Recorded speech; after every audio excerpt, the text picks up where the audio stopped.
야고보서 5장 1절로 11절까지 말씀을 한 절씩 교독하겠습니다. 야고보서 5장 1절로 11절, 제가 먼저 1절 말씀을 봉독합니다. 들으라 부한 자들아, 너희에게 임할 고생으로 말미암아 울고 통곡하라. 너희 재물은 썩었고 너희 옷은 좀 먹었으며 너희 금과 은은 녹이 슬었으니 이 녹이 너희에게 증거가 되며 불같이 너희 살을 먹으리라. 너희가 말세에 재물을 쌓아두다. 보라, 너희 밭에서 추수한 품꾼에게 주지 아니한 삭시 소리를 지르며 그 추수한 자의 우는 소리가 만군의 주의 귀에 들렸느니라. 너희가 땅에서 사치하고 방종하여 살육의 날에 너희 마음을 살찌게 하였도다. 너희의 의인을 정죄하고 죽였으나 그는 너희에게 대항하지 아니하였느니라. 그러므로 형제들아, 주께서 강림하시기까지 길이 참으라. 보라, 농부가 땅에서 나는 귀한 열매를 바라고 길이 참아 이른 비와 늦은 비를 기다리나니 너희도 길이 참고 마음을 굳건하게 하라. 주의 강림이 가까우니라. 형제들아, 서로 원망하지 말라. 그리하여야 심판을 면하리라. 보라, 심판주가 문 밖에 서 계시느니라. 형제들아, 주의 이름으로 말한 선지자들을 고난과 오래 참음의 본으로 삼으라. 함께 읽습니다. 보라, 인내하는 자를 우리가 복되다 하나니 너희가 욥의 인내를 들었고 주께서 주신 결말을 보았거니와 주는 가장 자비하시고 긍휼히 여기시는 이시니라. 아멘. 종교개혁자 마틴 루터가 성도의 진정한 회심에 대해서 이렇게 말했다고 합니다. 성도가 회심한다는 것, 그게 진정한 회심이려면 어때야 되는가 하면서 사람은 세 가지 면에서 진정한 회심을 해야 한다라고 하면서, 첫째가 뭐냐? 머리의 회심이요. 머리의 회심이요. 두 번째가 가슴의 회심이요. 가슴의 회심이요. 그리고 셋째는 지갑의 회심이다. 이렇게 말했다고 그래요. 첫째는 머리의 회심이요, 둘째는 가슴의 회심이요, 세 번째는 지갑의 회심이다. 이 말이 많은 사람에게 좀 신선하게 다가오는 것은요, 이 세 번째 지갑의 회심이라는 것, 이것 때문입니다. 머리의 회심이라든가 혹은 가슴의 회심이라든가 이건 충분히 예상할 수 있는데, 세 번째 거기서 갑자기 지갑이 나오니까, 그러니까 일종의 반전이잖아요. 그러면서 굉장히 신선함을 주면서 농담하나? 좀 재밌는 말씀 하시나 싶은 그런 생각이 들 정도로 굉장히 아주 신선한 그런 느낌을 받는 것이죠. 자, 그런데 여러분, 마틴 루터가 이 말을 하게 된 전후 분위기를 보면 이게 절대 그렇지 않다. 그냥 일종의 반전 개그 같은 그런 의미로 가볍게 지갑의 회심을 말한 것이 아니라, 그 전후 문맥을, 전후 어떤 이야기를 들어보면요, 이 메시지, 지금 얘기한 이 메시지의 진짜 방점이 오히려 세 번째에 있다는 거예요. 그 세 번째를 그냥 재미있게 말한 게 아니라 오히려 그 모든 이야기가 나온 전후 사정을 보면은 이 메시지의 진짜 강조점, 방점이 바로 세 번째 지갑의 회심에 있다 하는 거예요. 그러니까 이 메시지는요, 진정한 회심은 머리의 회심, 즉 생각의 변화나 그 다음에 가슴의 회심, 즉 인격의 변화, 거기에서 그치는 것이 아니라 바로 지갑의 회심, 즉 구체적인 삶의 내용의 변화로 나타나야 한다는 거예요. 그냥 생각만 바꾼 것 혹은 인격이 바뀌었다는 그 정도가 아니라, 진짜 성도의 회심은 바로 그의 구체적인 삶의 내용의 변화로 나타나야 한다는 것, 이것을 아주 회화적으로 강조한 이것이 바로 이 마틴 루터의 이 말씀인 것이죠. 자, 그런데 전 여기서 마틴 루터가 바로 우리의 삶의 구체적인 내용의 어떤 그런 변화, 이거를 말하면서 다른 것이 아니라 지갑을 언급한 거에 주목합니다. 그냥 아무거나 하다 한 것이 아니라 의도적으로 했다고 생각해. 무슨 얘기냐? 결국은 이 지갑은 뭘 말합니까? 돈이죠, 돈. 그렇죠? 물질이에요. 그것을 딱 집어서 이야기를 한 거예요. 그래요. 여러분, 이 돈의 문제, 이것은요, 사람이 살아가는 데서 가장 구체적인 삶의 내용입니다. 그렇죠? 돈은요, 사람이 살아가는 가운데 가장 구체적인 삶의 내용이에요. 그러면서 그렇기 때문에 그 사람의 신앙이 진짜 신앙인지 아닌지 이것을 가장 구체적이고 결정적으로 나타내는, 그게 바로 돈의 문제라는 거예요. 다시 말해서 물질의 사용, 즉 물질의 삶에서 진정한 신앙인의 모습이 나타나지 않으면 그 사람 진짜 신앙인이 아니다 하는 거예요. 물질의 부분에서 진정한 어떤 그런 거듭남이 없으면 그 사람 진짜 신앙인이 아니다, 그런 이야기죠. 그렇죠? 예화 중에 이런 예화가 있습니다.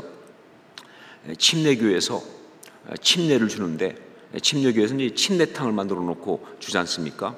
그런데 이제 목사님이 침례를 주려고 이제 있으면서, 안에 있으면서 이제 들어오게 하는데, 그 침례를 받는 사람이 이렇게 쭉 오다가 갑자기 입구에서 멈칫하더라는 거예요. 그래서 안 들어오니까 목사님이 뭐 하십니까? 빨리 들어오십시오. 그랬더니 이 사람이 목사님, 제가 깜빡하고 지갑을 그냥 이 주머니 넣고 여기까지 왔습니다. 지갑 빼놓고 그리고 다시 오겠습니다. 이렇게 말하니까 그때 목사님이 아주 단호한 목소리로 아니요, 그냥 들어오세요. 지갑도 침례를 받아야 합니다. 라고 말했다는 그런 예화입니다. 뭐 웃자고 만든 이야기죠. 그렇죠? 그런데 굉장히 의미심장합니다.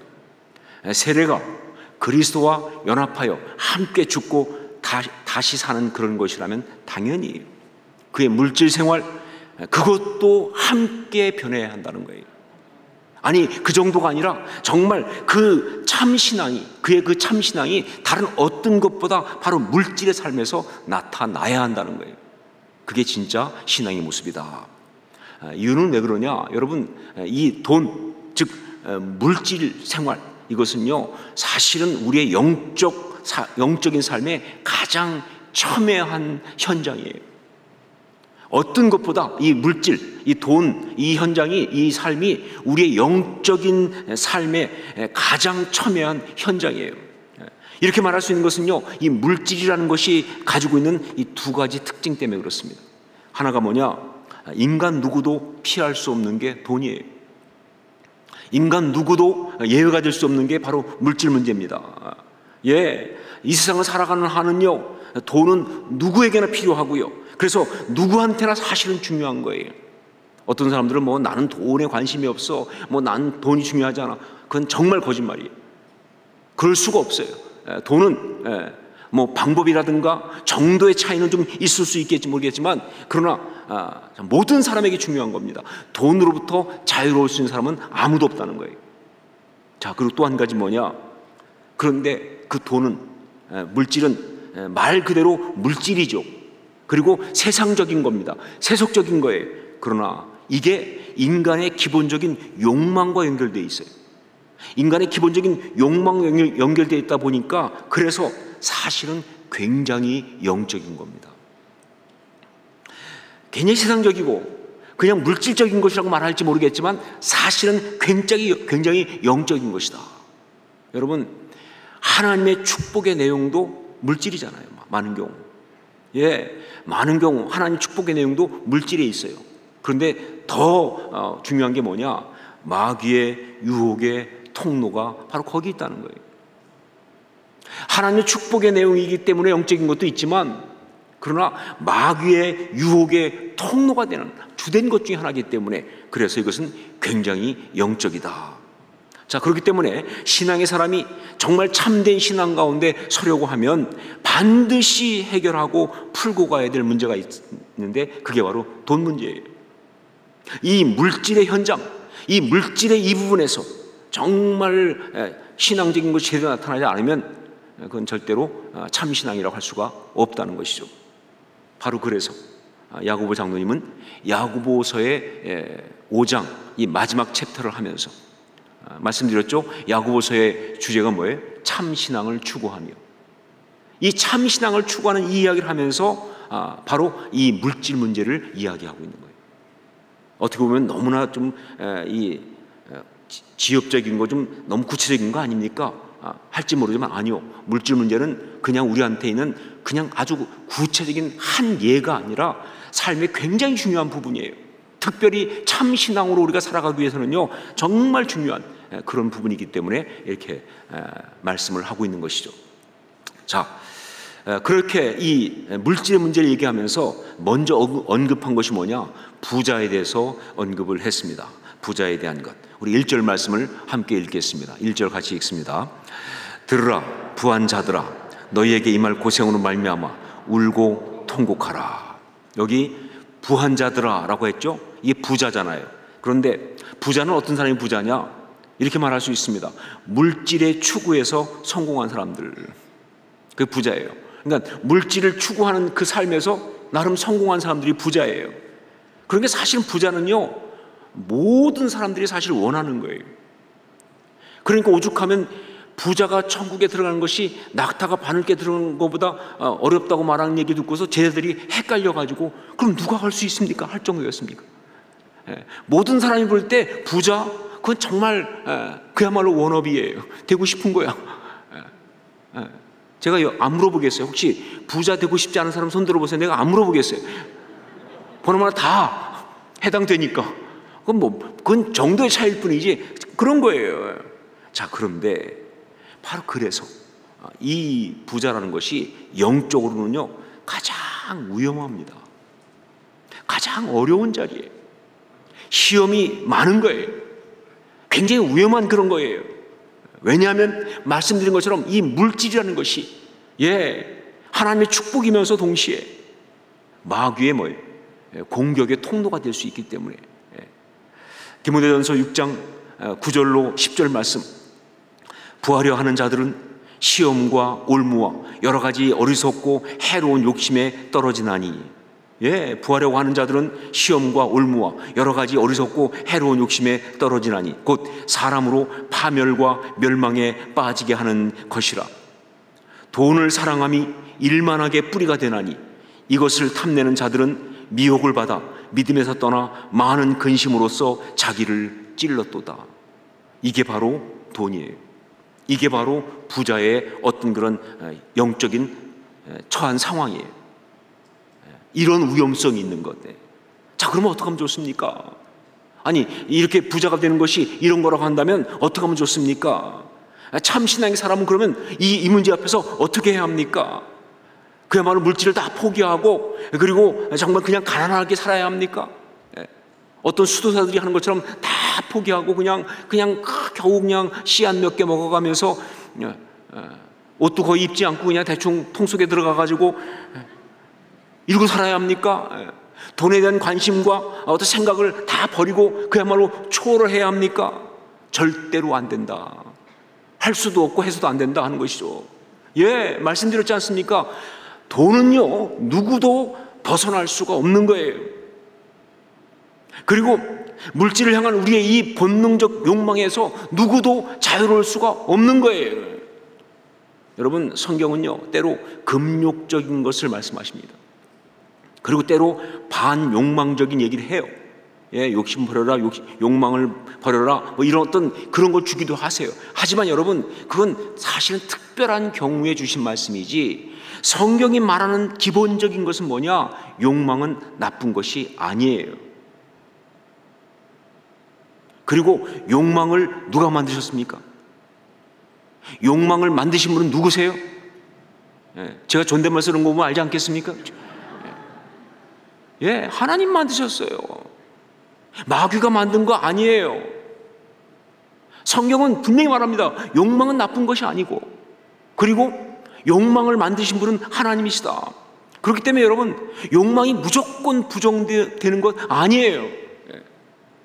정말 성경대로 말하면 하나님의 뜻대로 잘 관리가 되어야 합니다. 부정되는 것이 아니라 하나님의 뜻대로 잘 관리가 돼요. 이게 성경적인 거예요. 이것이 바로 개혁신학입니다. 물질도 마찬가지예요. 물질은 누가 만드셨어요? 하나님 만드셨잖아요. 그렇죠? 세상을 하나님이 창조했으니까 말이죠. 그러니까 물질은요, 하나님께서 만들어서 우리에게 주시면서 우리가 이 세상에서 육신을 입고 살아가는 동안 잘 사용하도록 주신 거예요. 그렇기 때문에 여러분, 정말 참신앙은 물질을 무조건 부정하는 것, 그것이 아니라 그 물질을 잘 관리하고 잘 사용해야 합니다. 이게 정말 참신앙이에요. 이게 정말 성경적인 거예요. 자, 그러면 어떻게 해야 그렇게 잘 사용하는 것입니까? 우리가 물질을 잘 사용하고 관리하려고 하면 어떻게 해야 합니까?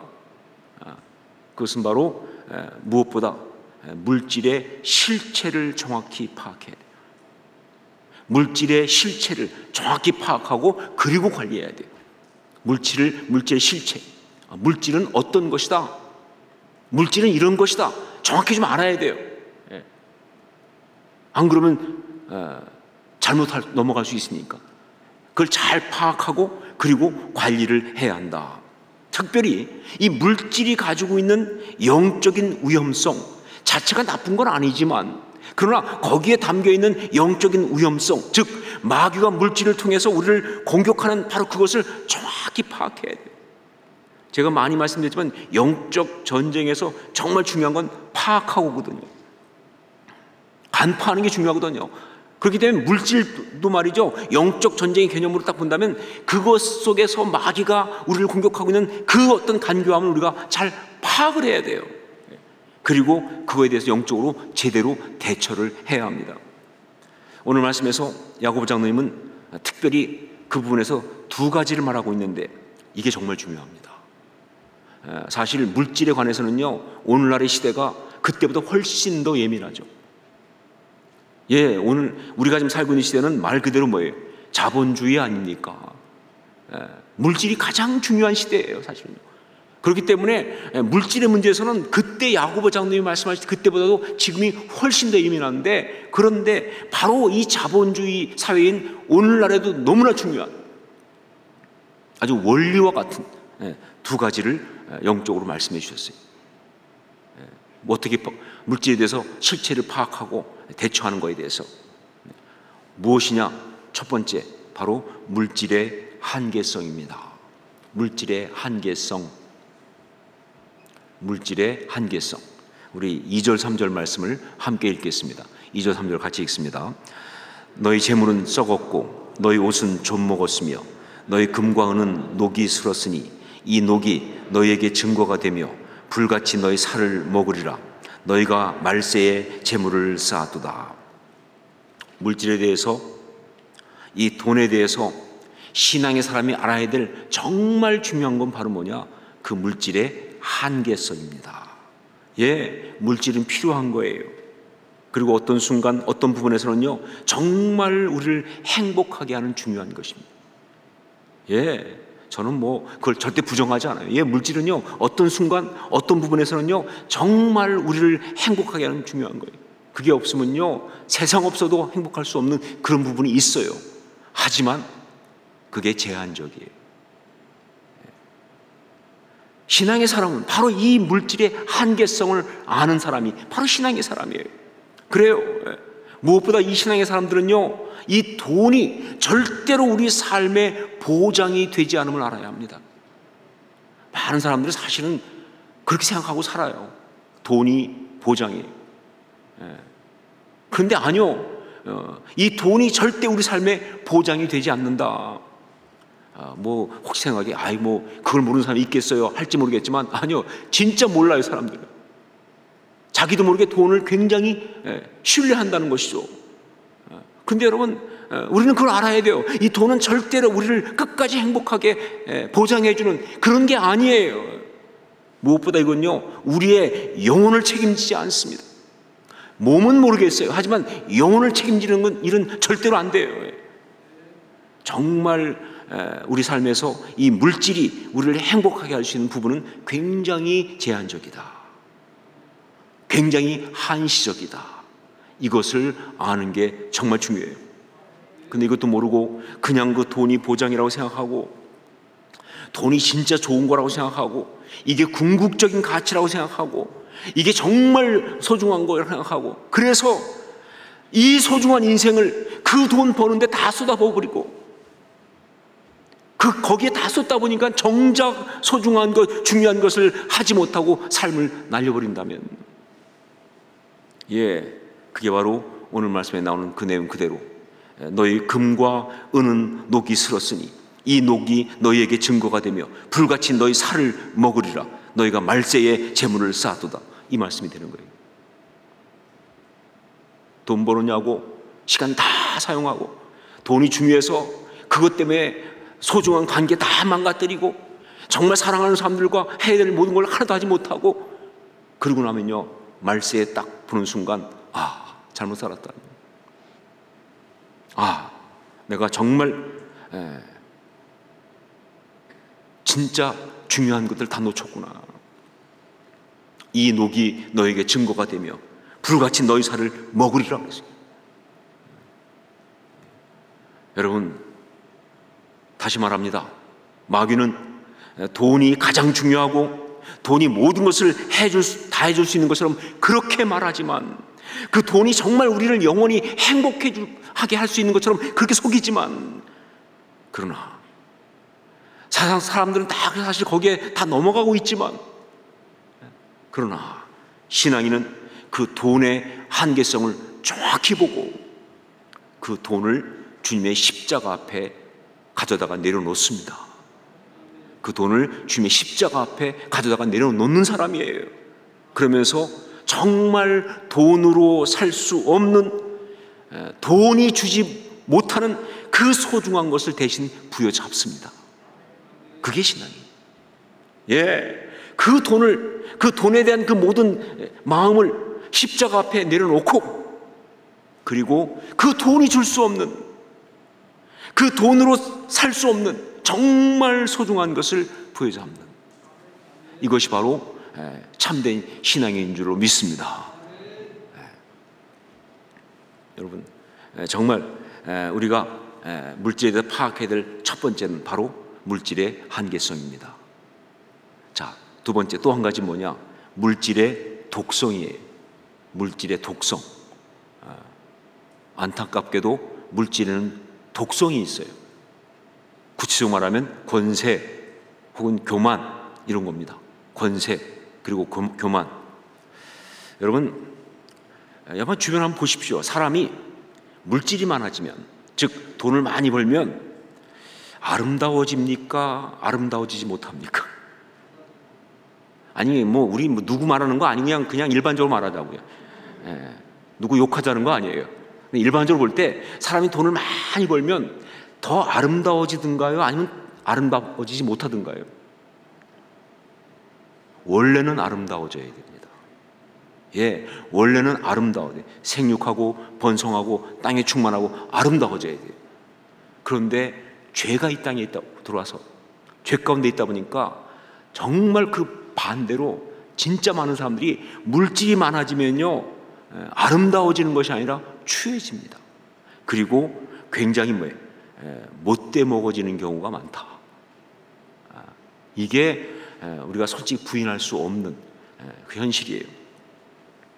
자, 물질 때문에 추해지는, 물질이 많아져서 못돼 먹어지는 그런 것 중에 대표적인 두 가지를 성경이 오늘 예를 들고 있는데, 이 두 가지는요, 그냥 오늘날의 우리의 삶에 그냥 이렇게 적용할 때 각색할 것도 없어. 그냥 적용되는 거예요. 그리고 굉장히 리얼해서 섬찟합니다. 자, 첫 번째가 뭐냐? 4절 말씀에 나와 있습니다. 4절 말씀 같이 읽겠습니다.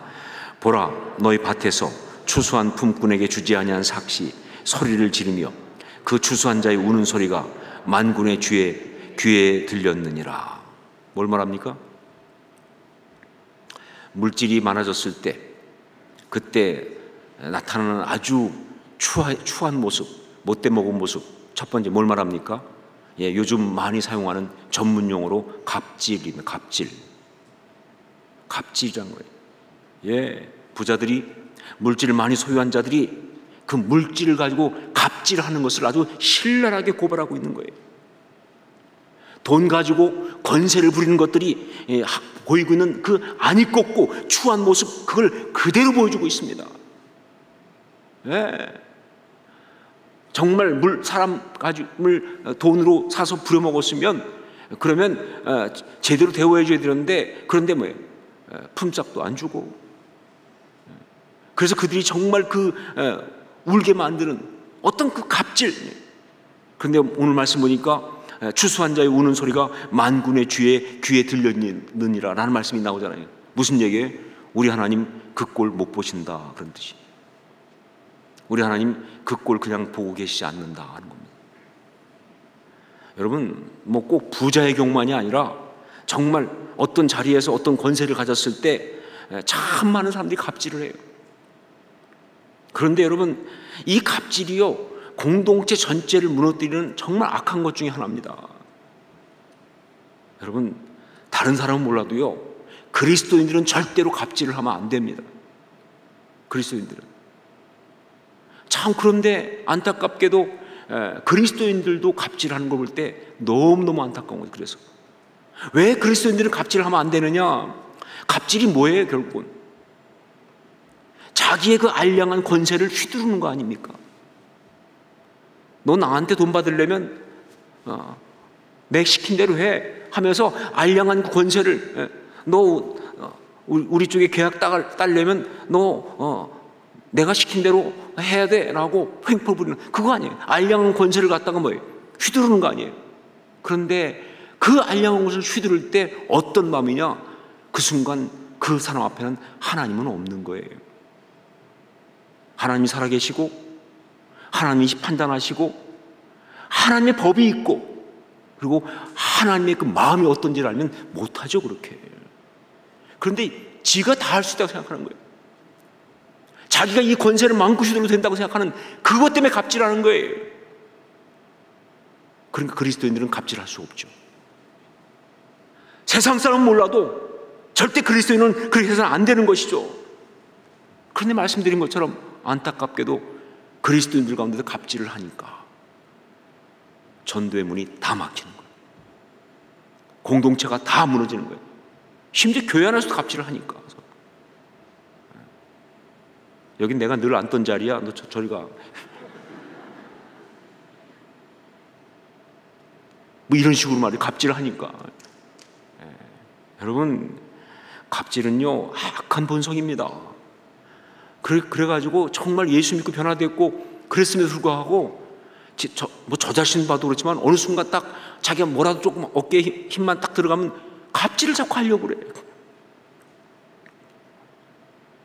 이거 정말 악한 본성이에요. 이건 정말로 우리가 십자가에 처리해야 될 너무 중요한 죄성이에요. 여러분, 신앙인은 특히 물질을 소유하고 어떤 그런 그 물질 가지고 사람을 부릴 수 있는 자리가 될 때 절대로 갑질을 하면 안 되고, 오히려 그것을 십자가에 처리하면서 정말 섬기는 겸손으로 나가야 진짜 신앙인이에요. 어떻게 저렇게 가진 사람인데 마치 갖지 않은 사람처럼 자기 것이 아닌 것처럼 저렇게 섬길 수 있을까를 보여줘야 될 거 아니냐, 그 말이에요. 그래야 신앙인 아니냐, 그 말이에요. 아니, 어떻게 이럴 수 있나? 정말 그래야 신앙인 아니냐, 그 말이에요. 십자가에 정말 그 모든 것을 못 받고 처리하고 겸손으로 섬기는 것, 이게 참 신앙입니다. 예. 물질의 독성 중에 한 가지 우리가 항상 기억해야 할 게 바로 이 갑질이에요. 갑질의 유혹이 여러분도 올 겁니다. 아니, 이미 많이 받았겠지만 앞으로 또 올 거예요. 무지만이 옵니다.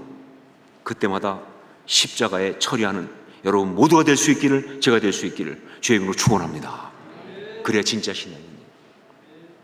거기서 신앙이 나타나는 거예요. 두 번째는 어떤 또 독성이 있느냐, 어떤 독성이 어떤 모습이 있는가. 5절을 함께 읽겠습니다. 5절 같이 읽습니다. 너희가 땅에서 사치하고 방종하여 살육의 날에 너희 마음을 살찌게 하였도다. 바로 뭐예요? 사치와 방탕입니다. 사치와 방탕. 사치는 뭐가 사치예요? 방탕은 뭐가 방탕입니까? 안 해봐서 모르시겠어요? 그래도 상상이라도 해봤을 거 아니겠죠? 뭐가 사치예요? 뭐가 방탕이에요? 필요해서 물질을 쓰는 것은 사치가 아닙니다. 예, 필요하기 때문에 물질을 사용하는 것은 방탕이 아니에요. 그런데 자기가 물질을 가지고 있는 것을 갖다가 자기가 필요해서가 아니라, 이 몸이나 삶에서 필요해서가 아니라 과시하려고, 내가 갖고 있다는 것을 과시하고 드러내고 그 권세를 휘두르려고 쓰는 건 다 사치예요. 그게 방탕이에요. 여러분, 물질은요, 여하튼 우리에게 물질은요, 하나님 우리한테 맡겨주신 겁니다. 그러니까 청지기 정신이 너무 중요한 거예요. 물질에 관한 재정 세미나 하면 딱 한 단어로 요약돼. 청지기. 하나님 우리한테 맡겨주신 거예요. 그런데 사치방탕은 뭐냐? 직권주하는 거예요. 내 것 갖고 내 마음대로 하는데 누가 뭐라고 그래? 남이야 뭐 산삼으로 깍두기 삼아 먹든 말든.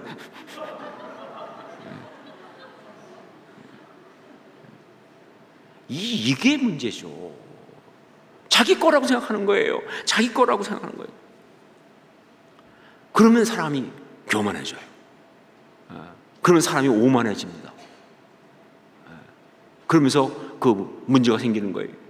제가 미국에 있을 때 한번 그 어떤 부부하고 식사하면서 이제 교제한 적이 있는데, 그 가운데 그 남편이 젊은 부부였는데, 남편이 한때 주식을 해서 돈을 많이 벌었던 이야기를 쭉 하더라고요. 자기가 한 얘기가, 자기가 이분은 이제 이 자영업을 조그맣게 아주 건실하게 열심히 하는 분이에요. 그런데 그러는 중에 자기가 한 번은 이제 좀 여윳돈도 좀 있고 해서 몇만 불을 가지고 주식을 했대요. 자기가 얼마 많이 안 했었는데 어떻게 기회가 돼서 주식에 투자를 했는데 이게 잘 된 거예요. 안타깝게도. 그래가지고 그게 몇만 불을 넣었는데 이게 막 올라가가지고, 그래서 하다 보니까 그게 또 부른 거예요. 그래가지고 뭐 십몇만 불 또 올라가고, 그래서 그걸 가지고 또 사고 하고 몇 번 했는데 나중에 이게 그 다음에 산 주식이 막 올라가가지고 나중엔 100만 불도 넘게 됐어요. $1,000,000 넘게 된 거예요.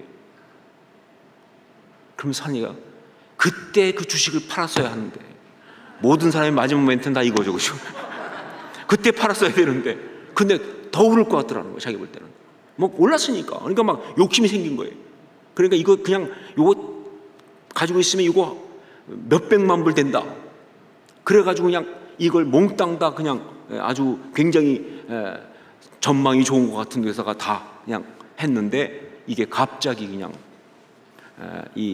그때 뭐 닷컴 붕괴가 왔다나 뭐 그래가지고 그냥 폭락하기 시작. 그래가지고 계속 내려가더니 결국은 나중에 원래 원금까지 다 날리고 쫄딱 망했다는 거예요. 그러면서 자기가 그때 얼마나 힘들었는지 진짜 막 하나님께 원망이 나오면서, 자기가 분명히 하나님께 분명히 기도할 때 그랬대. 하나님, 이 주식 잘 돼서 정말 돈 벌면 정말 제가 선교 헌금 한번 거창하게 쏘겠습니다. 이렇게까지 말씀드렸는데 이렇게 망하게 할 수 있냐는 거예요. 너무 하나님께 막 섭섭하더라는 거예요. 신앙까지 흔들리더라는 거예요. 정말 이해가 안 된다. 왜 이렇게 쫄딱 망하게 하셨는지 막. 근데 그때 제가 듣다 말고 저도 모르게 이렇게 말했어요. 아이고, 하나님이 집사님을 정말 사랑하시는군요. 그렇게 쫄딱 망하게 하시다니. 아니, 사실 그렇게 말하면 안 되는 분위기였는데 저도 모르게 그냥 나온 거예요. 하나님 집사님을 정말 사랑하시는군요. 이렇게 쫄딱 망하게 하시다니. 그때 그분이 놀래가지고 무슨 이런 해괴망측한 악담이 있나 하듯이 저를 쳐다보더라고요. 그래서 제가 그랬어요. 집사님, 그런 식으로 돈을 벌면 사람 꼴이 안 됩니다. 제가 목회하면서 수없이 많은 사람 봤는데 그런 식으로 돈 벌어서 사람 꼴 제대로 된 사람을 본 적이 없다. 그렇기 때문에 하나님은 당신의 사랑하는 사람들한테는 절대 그런 식으로 돈을 못 벌게 하신다. 망하게 하신다. 하나님이 특별히 사랑하는 사람들은 완전 쫄딱 망하게 하신다. 보니까 집사님은 하나님이 특별히 사랑하시는 것 같다고. 그랬더니 그 옆에서 그 부인이 막 웃으면서 맞다고 그러면서 그 얘기하는 게 뭐냐면, 자기 남편이 주식이 한참 올라갔을 때는 눈 뜨고 봐줄 수가 없었대. 자기가 뭐 완전히 막 그냥 사람이 오만방자해가지고, 그때 자기 남편이 가장 많이, 본인은 모르는데 가장 많이 외친, 그야말로 그냥 무슨 어떤 구호처럼 외친 게 뭐냐면 그까짓 것 얼마나 된다고 였다는 거예요. 뭐만 얘기하면 그까짓 것 사 얼마나 된다고, 그까짓 것 얼마나 된다고. 완전히 진짜 안하무인이에요. 꼴이 아니더라는 거예요. 그러면서 자기하고 관계도 아주 힘들어져가지고, 교만하니까 힘들죠. 그래서 계속 그렇게 갔으면 이혼할 뻔했다는 거예요.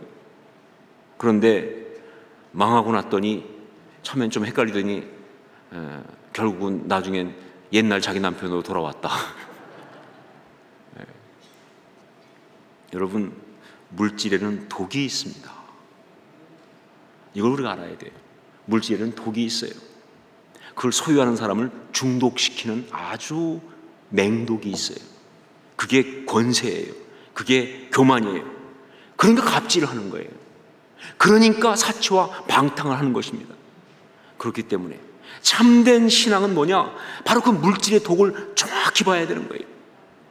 그리고 주님의 그 십자가 앞에 가지고 나가서 그 독을 해독해야 돼요. 여러분, 십자가가 해독하는 것이라는 거 아시죠? 예수님께서 말씀하셨잖아요. 모세가 광야에서 뱀을 든 것 같이 인자도 들려야 하리니 라고 십자가를 말씀하셨잖아요. 근데 그 얘기가 뭡니까? 불뱀에 물려서 그 독 때문에 결혼하던 사람을 치료하던 노뱀 이야기 아닙니까? 예, 십자가는 해독하는 능력이 있어요. 그러니까 그 물질의 독도 십자가 앞에 가지고 가서 해독을 해야 돼요. 그렇게 되면요, 물질이 많아서 오히려 겸손해지고, 안 되거든요, 세상으로. 근데 물질이 많아서 오히려 겸손해지고, 그래서 그 물질로 더 섬기고, 그 물질에 더 감사해야 하면서 정말 소중하게 사용하는 아름다운 그리스도인이 될 줄로 믿습니다. 이게 참 신앙이에요. 이게 참 신앙이죠. 이게 진짜 부자죠. 자, 그런데 혹시 여기까지 말씀을 들으면서 다 좋은데 나는 부자가 아니니까 지금까지 한 말씀이 나하고는 별 상관이 없습니다. 오늘은 그냥 남의 얘기를 참고 삼아 들은 걸로 하겠습니다 라고 하는 분이 여기 있을지 모르겠어요. 제 표정이 그런 사람이 많아요, 생각보다. 여러분 아실 게 있어요. 물질의 문제는요, 부자만의 문제가 아니에요. 오히려 가난한 사람에게 훨씬 더 물질의 문제가 심각할 수 있습니다. 예, 부자만 물질의 문제가 위험이 많은 것이 아니라 가난한 사람에게도 정말 심각한 문제가 될 수 있는 게 물질이에요. 자, 그래서 여기 야고보 장로님은요, 부자 얘기만 하지 않습니다. 가난한 자 이야기도 또한 함께 하고 있어요. 우리 6절 말씀을 함께 읽겠습니다. 6절 같이 읽습니다. 너희는 의인을 정죄하고 죽였으나 그는 너희에게 대항하지 아니하였느니라.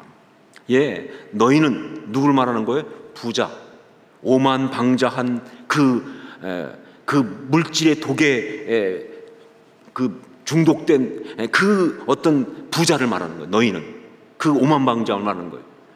그런데 그러면서 그 다음에 나온 게 뭐예요? 의인을 정죄하고 죽였어요. 그 의인은 누구냐 말이에요. 그 의인은 바로 가난한 자를 말하는 겁니다. 그러니까 이 말씀을 통해서 이 부자로부터 가난한 자 쪽으로 자연스럽게 전환하고 있어요. 그런데 그때 여기서 나온 가난한 자를 뭐라고 표시하고 있냐면 의인이라고 말했어요. 의인. 즉 무슨 얘기냐? 부자의 그 갑질로 고통받고 부자의 그 사치 방종 때문에 상대적으로 비참해진 그런 가난한 자인데, 그런데 그 사람이 의인이라고 말하는 게 무슨 얘기냐? 바로 그런 자리에 있음에도 불구하고 진짜 참된 신앙인의 모습을 보여주는 그런 사람, 그 얘기를 하면서 바로 가난한 사람, 우리는 신앙이라면 가난한 자로 있을 때에도 다 이렇게 참된 신앙의 모습을 보여줘야 한다는 이야기를 함께 하고 있는 거예요. 예, 그냥 가난한 자가 아니라 의인이어야 한다는 겁니다. 그게 신앙의 사람인 거예요. 이것이 정말 물질적으로 어려운 가운데 궁핍한 가운데 있으면서도 그 가운데서 여전히 아름다운 신앙인의 모습이다라고 이야기하고 있는 거예요. 자, 그러면 어떻게 해서 그렇게 가난한 가운데서 궁핍한 가운데서도 아름다울 수 있는가? 그 답을 오늘 말씀에서 또 두 가지로 주고 있습니다. 정말 물질이 어렵고 여러분 뭐 가난한 것은 뭐 불편한 것이지 뭐 부끄러운 것이 아니다라고 옛날 뭐 누가 얘기했는데 저도 가난해 봐서 아는데 부끄러운 거 맞아요. 그냥 불편한 것만은 아니에요. 가난함은요, 비참해요. 가난함은 힘들어요. 아름답기 쉽지 않습니다. 그런데 그렇게 가난하고 그렇게 궁핍한 상황에 있음에도 여전히 아름다운 그리스도의 모습을 지킬 수 있는 그 비밀, 두 가지 통해서다. 이것이 바로 참 신앙인의 이야기가 되는 것이죠. 첫 번째가 뭐냐? 바로 원망하지 않는 신앙입니다. 원망하지 않는 신앙. 우리 9절 말씀을 함께 읽겠습니다. 9절 같이 읽습니다. 형제들아, 서로 원망하지 말라. 그리하여야 심판을 면하리라. 보라, 심판주가 문 밖에 서 계시느니라. 여러분, 가난할 때, 우리가 정말 궁핍할 때, 우리가 정말 어떤 것보다 먼저 지켜야 될 너무 중요한 믿음의 모습이 있다고 한다면 그것은 원망하지 않는 겁니다. 하나님을 원망하지 않고 사람을 원망하지 않는 것. 특별히 가진 자들을 비난하지 말고 주변에 있는 사람들을 원망하지 않는, 이게 정말 중요해요. 왜냐하면요, 사실 그 상황이 오면요, 자꾸 원망하고 싶은 생각이 들어요. 그냥 사회 가진 자 보면 적개심이 생기는 거예요. 그래서 부자들을 다 나쁜 놈들 같아요. 다 도둑질해가는 놈들. 그런 느낌. 그 다음에 주변 사람들 보면 다들 원망스러워요. 왜 안 도와주는지. 왜 나를 안 도와줘? 이게 가난한 자가 갖게 되는 가장 무서운 유혹이에요. 그러니까 신앙의 사람은요, 그 순간에 원망하지 말아야 돼요. 만약 그때 그 원망하게 되면요, 그런 부자들이 그 부의 어떤 거기에 빠져서 보이는 그 추하고 그리고 못된 것보다 훨씬 심한 그 추함과 악함이 돼요. 여러분, 어떤 경우에도 원망하지 마십시오. 원망은 무조건 답이 아니에요. 원망은 무조건 신앙이 아니에요. 신앙일 수가 없어요. 원망해서 어떤 죄를 이긴 경우가 없어요. 원망하면 죄가 증폭되지 줄어들지 않습니다. 특히 가난함, 어떤 궁핍 가운데서는 절대 원망하지 마세요. 하나님에 대해서도 그렇고 부자들에 대해서도 그렇고 혹은 주변 사람들에 대해서도 그렇고 누구보다 또 자기 자신에 대해서도 그렇고 절대 원망하지 마세요. 자책하고 원망하지 마세요. 자기를 돌아보고 회개하는 건 좋지만 원망하는 건 그 답이 아니에요. 이 원망하지 않는다는 것만 지켜도 가난과 궁핍 가운데 아름다운 신앙인의 그 모습을 지킬 수가 있습니다. 이게 첫 번째예요. 원망하지 않는다. 원망하지 않는 신앙. 자, 그리고 두 번째, 또 한 가지, 참고 기다리는 신앙입니다. 참고 기다리는 신앙. 우리 7절 8절 말씀을 함께 읽겠습니다. 7절 8절 같이 읽습니다. 그러므로 형제들아, 주께서 강림하시기까지 길이 참으라. 보라, 농부가 땅에서 나는 귀한 열매를 바라고 길이 참아 이른 비와 늦은 비를 기다리나니 너희도 길이 참고 마음을 굳건하게 하라. 주의 강림이 가까우니라. 나는 비천에 처할 줄도 알고 풍부에 처할 줄도 알아 라고 말했던 바울의 그 고백처럼 말이죠. 가난과 궁핍은요, 단지 그냥 하나님이 나를 세워주신 또 하나의 자리일 뿐입니다. 절대 실패도 아니고요, 절대 벌받고 있는 것도 아니에요. 절대로 무슨 하나님께 내가 버림받은 거 그거 아니에요. 우리가 인생을 살아가는 가운데 있는 그냥 하나님 나를 세워두신 또 하나의 자리일 뿐이에요. 여러분, 우리가 살아가면서 다 부유한 곳에만 서 있어야 하나님이 우리를 갖다가 사랑하고 인도하시는 겁니까?